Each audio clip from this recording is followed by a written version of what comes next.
I have never played Dinkum. I know, it's shocking because it's such a massive game and it's been in early access for forever. But the developers decided to change that and sponsored this video where I can share my experience of the first few weeks as a brand new player to the game. And it's currently on offer for 20% off, so if you like what you see, this is the perfect time to pick it up. If you don't know about this game, it's essentially a live sim set in the Australian outback, and it's compared to Animal Crossing a lot, I guess because of the art style. And that was essentially all I knew about this game before getting started.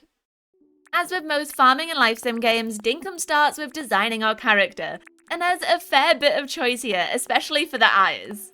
There's such a wide range of eye shapes, but as I couldn't go for my usual blue or pink hair, I went for something quite similar to my actual appearance, and then chose the name Cozy Club for my new settlement before diving into the game. Only to be greeted by the grueling South City, which does a great job at showcasing corporate life. If my everyday life looked as grey and dour as this, I might also be tempted to move to a random uninhabited island in the middle of the ocean. So off we go with Fletch to visit Cozy Club, and after the aeroplane clip that I swear is in every Cozy game, we find ourselves in our new home. The first task is to set up a base of operations, and instantly I was impressed because you can literally set this up anywhere. In most life sims, there's usually a set place for everything to go, but in Dinkum, you can design the town layout yourself, and that is so appealing to me. Even if, as you'll soon find out, I am not the best decorator. I'm gonna be honest, I spent the next few minutes just running around carrying my tent because I was also really impressed by the setting of this game. There are kangaroos bouncing around, there are wild dogs, a creepy graveyard. What is that? Is that a skull? Swiftly leaving before whoever owns this place comes back. Already this game was feeling so different from any other farming game I'd played until now. But eventually I decided that this is where I was going to place my tent. It was the perfect spot, except this wasn't my tent. In my awe, I had forgotten that this tent was for the base of operations, so even though I'd chosen the best place for my home to go, I'd now lost it to Fletch. Whoops. Well, now I got to place my tent, and I ended up choosing another place relatively close by, but it was on higher ground, so I win. Take that, Fletch. After reporting back to Fletch, she told me about a traveling trader called John, who would be coming to visit soon and suggested that I build a visiting site. This is essentially an open space so that people can stop by even if they don't have a shop. And as I discovered, in the future, it plays a big role in inviting new people to your town. Anyway, here I am choosing the perfect location for it, and I decided that I wanted to start building a town centre here. Or at least that was the plan. Fletch was beyond impressed with my hard work and gifted me this adventurer's journal, and I became obsessed with this thing. I love collecting achievements, and this was a very similar vibe. Then my next task was to build a campfire using the crafting table. Fortunately, I went a little gung-ho earlier and collected a ton of resources, and Fletch kindly gave me some as well, so building the campfire was no issue and it was soon burning away on the beach. Also, I love that it just burns continuously and I don't have to restock it with fuel every time I want to use it. At this point, I kind of forgot I was supposed to go back and talk to Fletch, so I went exploring to try and find the bush limes for my daily quests and ended up collecting a ton of shells. I'm not joking. I completed 2 of the shell milestones on the first day, as well as a lot of fruit and other resources. I also stumbled across a crocodile, which terrified me. I didn't realize there'd be aggressive creatures in this game, but of course that makes sense. While I'm running around here, I also wanted to give a shout out to how intuitive some of the elements of this game are. I found the map super easily and instinctively knew how to place tags to keep track of important locations. When I finally made it back to Fletch, many hours later, she gave me a bug net, and so I set off adventuring again. This time on a quest to catch as many bugs as possible and finish my 3rd daily quest. If you are a total newbie to Dinkum like me, essentially you receive points for completing the milestones in your daily quests, and these points can be used to unlock new skills, for lack of a better word. Things like the ability to farm or raise animals or go metal detecting are all locked behind these skills, but fortunately it's super easy to get more points. The next day, our new friend John arrived on the island and offered to trade all sorts of items with me for money. And I was also able to unlock my first skill, or license. I'd collected quite a few points by this point, so I went on a little spending spree and unlocked the mining, fishing, and farming license. Then I went to visit John and offered him a great welcome gift of over 60 shells, the proceeds of which I immediately spent on a fishing rod and a pickaxe. Then it was time for me to do my dailies, so I collected even more shells, caught some bugs, and sold some more fruit to John. I also gave fishing a go, which was surprisingly easy with no complicated minigame to worry about.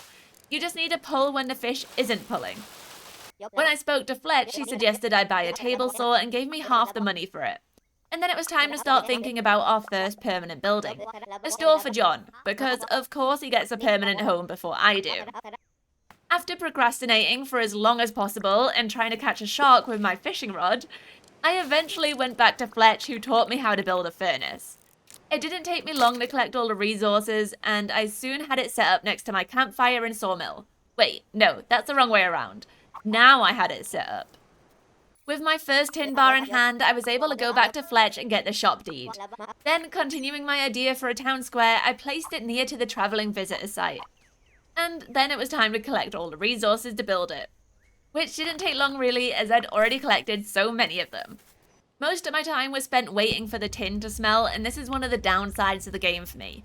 You can't just set multiple items off to process while you head off and do things. At least not in this very early part of the game, maybe it'll unlock later. So I did just need to stand there while I smelted each bar individually.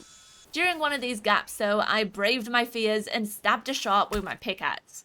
Which is when I realised I could hurt them.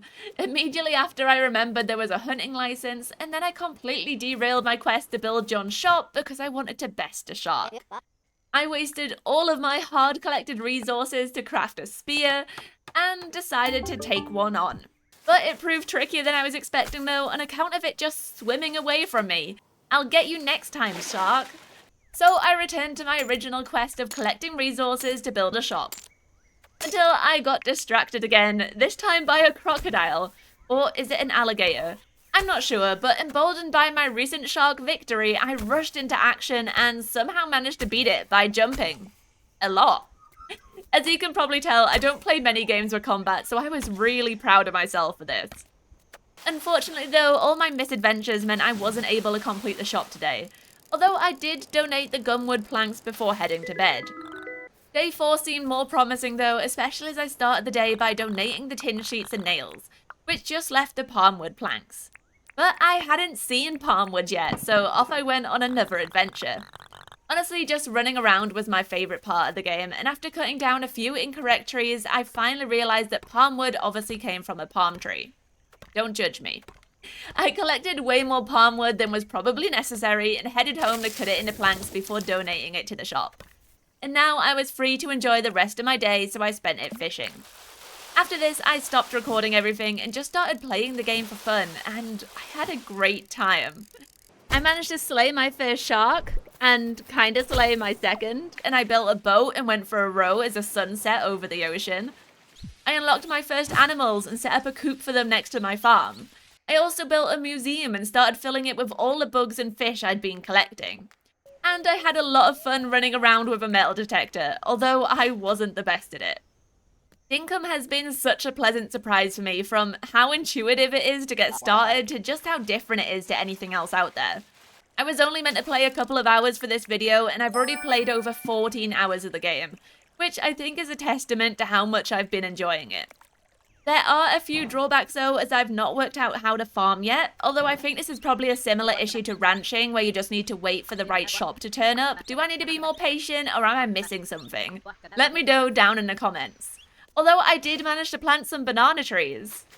Anyway, I'll definitely be playing more of this one, and maybe one day I'll give you an update on my little settlement. I hope this gave you a good overview of my first few weeks in Dinkum as a brand new player. It's definitely different to other farming sims that I've played, and I definitely want to play more of it in the future. Let me know what you thought about it down in the comments. Have you played it before, or are you a brand new player as well? Thank you so much for watching this video, and I hope to see you next time. Bye!